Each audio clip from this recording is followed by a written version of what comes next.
Finally, it's over. I sighed in relief, staring at my husband lying in the coffin.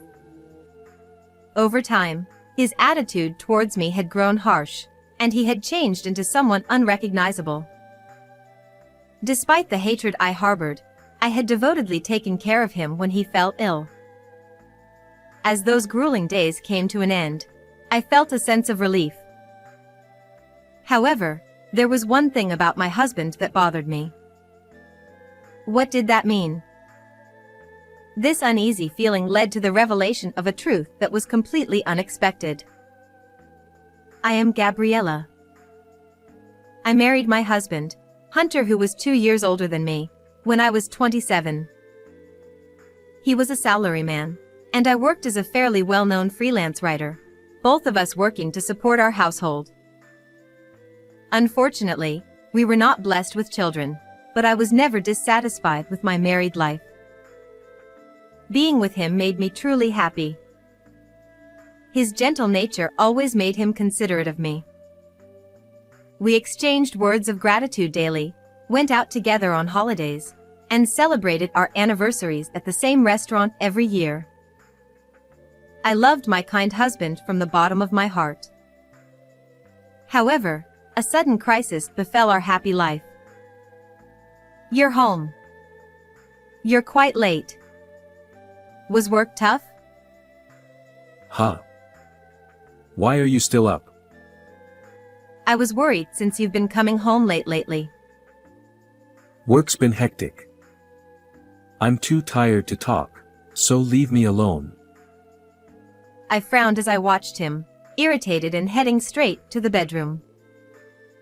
About 10 years into our marriage, my once kind husband suddenly became cold. He started coming home late, ignored my greetings, and refused to eat the meals I prepared. I couldn't understand the cause, and without that understanding, I couldn't find a way to approach him. Perhaps it was because I had aged, now 37, and lost some of my youthful charm. Despite this, my love for him remained unchanged. I tried to win him back by cooking with more effort and attempting to initiate physical affection. But he completely ignored me. Worse, he would throw hurtful words at me, saying he was ashamed to walk outside with me and regretted marrying me. Our 10th anniversary came and went without any celebration. I wanted to make Hunter happy. How did it come to this? Around this time, I was entrusted with a significant job and planned to express my gratitude to him on our anniversary. But I had to give up on this plan due to his hostile demeanor. In this tough time, I found a source of strength in my sister-in-law Madison, who lived alone nearby. He's being horrible. I'll talk to him too. She always expressed anger whenever I shared my troubles. We were both freelance writers, and although we couldn't discuss work details due to confidentiality, this commonality made us close. We would meet for tea and enjoy each other's company. I'm praying for your happiness with him. Thank you. You're my rock. I don't need anything for it. Just listening and supporting me is enough. Her cheerful smile always gave me strength. Despite her support, the situation didn't improve. My husband, once gentle, now treated me coldly. The verbal abuse grew more frequent. What did I do to deserve this? Initially, I was just sad, but it didn't take long for hatred to grow. Then one day, an unexpected incident occurred. Hey, wake up! What's going on? One morning, I found Hunter unconscious in bed. I called an ambulance and rushed to the hospital with him. After various tests, it was revealed that he had a serious illness with only a few years to live. This can't be happening. Despite the grim news, Hunter, now awake, listened to the doctor without expression. I would have held his hand and comforted him in the past, but I no longer understood his feelings. From then on, I began caring for him as he gradually became unable to move. But even during care, he was cold to me. Don't touch me. You need to change your clothes to feel better. I don't want you to care for me. His irritated voice wore down my spirit. Managing work, house chores, and his care left me with no time for myself. Yet, he only complained, saying he didn't want to see my face and sometimes throwing food or clothes at me. There was not a word of thanks. Despite everything, I remembered the happy times and cared for him out of love. However, no one could endure such days forever. Just a few more years. Eventually, I became detached, merely fulfilling my duties out of obligation. What kept me going was the end in sight and my sister-in-law's visits. His condition worsened, transitioning from home care to hospital care, where he continued to treat me harshly. Finally, 3 years after his collapse, the end came. One morning, Hunter passed away at 42. Finally, it's over. I couldn't suppress my feelings of relief, standing before my peacefully resting husband. I might seem like a terrible wife, but I was at my limit. While it was unfortunate that we couldn't return to happier days, I felt I had fulfilled my duty as his wife. From now on, I'll start anew and live my life. I felt a sense of relief that those painful days were over. However, a few days later, an event changed my perspective completely. It happened when I went to the hospital to thank the staff after the funeral. A nurse who had often cared for Hunter handed me a note. He asked me to give this to you if he passed away. A note from Hunter? It read, "Gabriella, thank you for everything. From now on, please eat lots of delicious food at our favorite place." The writing, though shaky, was undoubtedly Hunter's. Instead of feeling touched, I was puzzled. Despite his lack of gratitude during his final years, this note echoed his former kindness. What puzzled me most was the last line. What does this mean? I stared at the words "our favorite place." The only place that came to mind was the restaurant we visited for our anniversaries. But it wasn't a place for indulging in food, just for special occasions. Something felt off. Maybe there's something at that restaurant. With this thought, I decided to visit the restaurant in his memory. This decision turned out to be correct. As soon as I entered, the owner approached me solemnly. We've been expecting you. He handed me something that made me exclaim in shock. What? How could he? Minutes later, I was filled with rage towards a certain person. I had discovered a truth far from what I had imagined. Weeks later, I visited a house. The truth I uncovered was hard to accept, but it was something I couldn't ignore. As Hunter's wife, I had to act. Sitting inside, she offered me tea as usual, her face as cheerful as ever. You've been through a lot. But why are you here today? Her smiling face, once reassuring, now frightened me. Thinking back to the days after Hunter's death, I clenched my fists with resolve. I wanted to talk about why Hunter turned cold towards me. Did you find something out? I've been so worried about you. Don't play dumb. I can't believe you were behind it. My voice trembled with anger, and she fell silent. Hunter left me a message.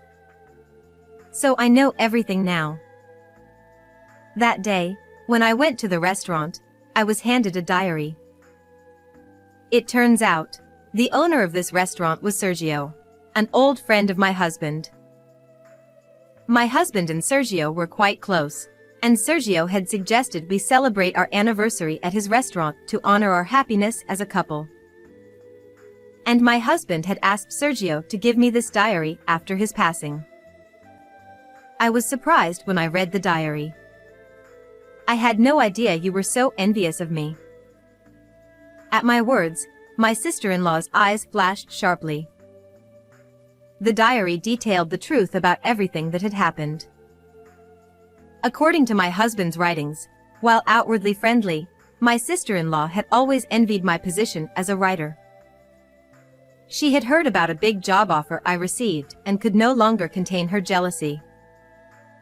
She then resorted to blackmailing my husband, threatening to spread negative rumors about me on social media if he didn't comply with her demands to stress me out. Apparently, she wanted to ruin my career without damaging her own reputation. At first, my husband refused her demands. But his resolve eventually crumbled. You seemed incredibly jealous. He wrote that he didn't know what you might do if he didn't follow your orders. Ultimately, my sister-in-law, wielding a knife, cornered my husband. Realizing how dangerous she was, my husband felt a sense of crisis. He feared she might eventually harm me directly. So, he decided to act harshly towards me, hoping to give her what she wanted, causing me emotional distress and possibly leading to divorce. He thought that if we divorced, my sister-in-law and I would become strangers, reducing her opportunities to contact me. Believing Sergio was safe to confide in, my husband had been consulting him all along. During their final meeting, he gave Sergio the diary, asking him to ensure I got it. The diary ended with apologies and a warning to escape because it's dangerous. What does that mean? Explain. I glared at my sister-in-law, my voice trembling. Despite everything, part of me still wanted to believe in her. While I didn't doubt my husband and Sergio's words, it was also true that she had helped me numerous times before. If you just apologized sincerely. But my hopes were quickly dashed.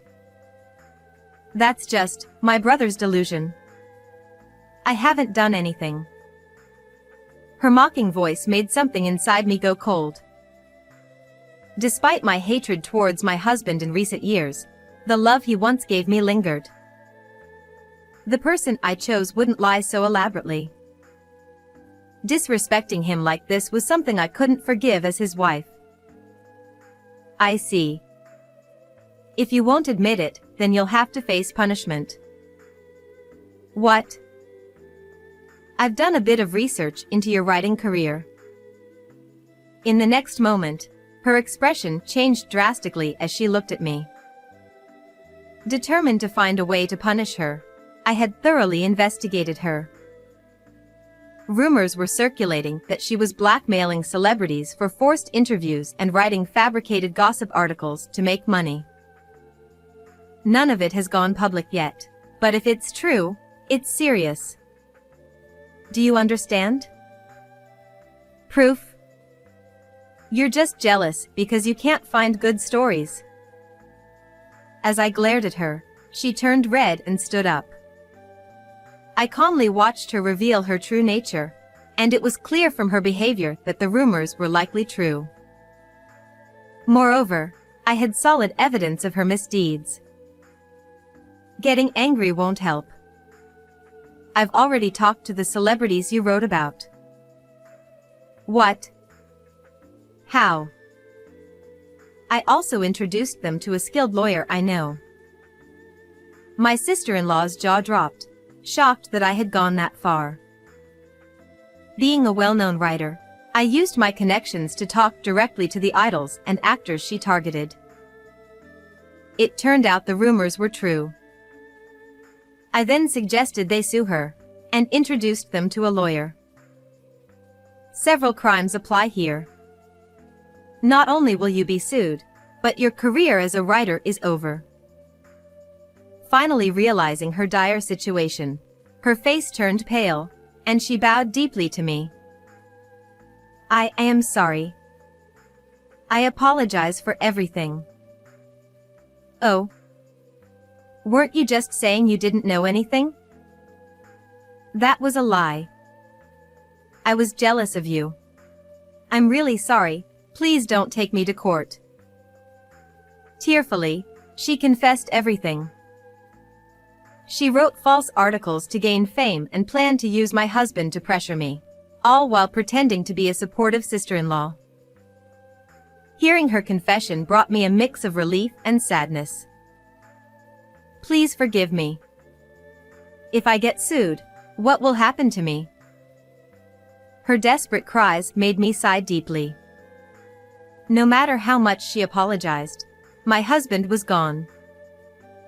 He had died with unresolved misunderstandings, and I couldn't forgive her for that. If you truly regret it, you need to atone for your sins. With that, I firmly told her off and left, leaving her slumped over in despair. Eventually, my sister-in-law was sued by those she had wronged. Thanks to the skilled lawyer, she had to pay a total of $100,000 in damages.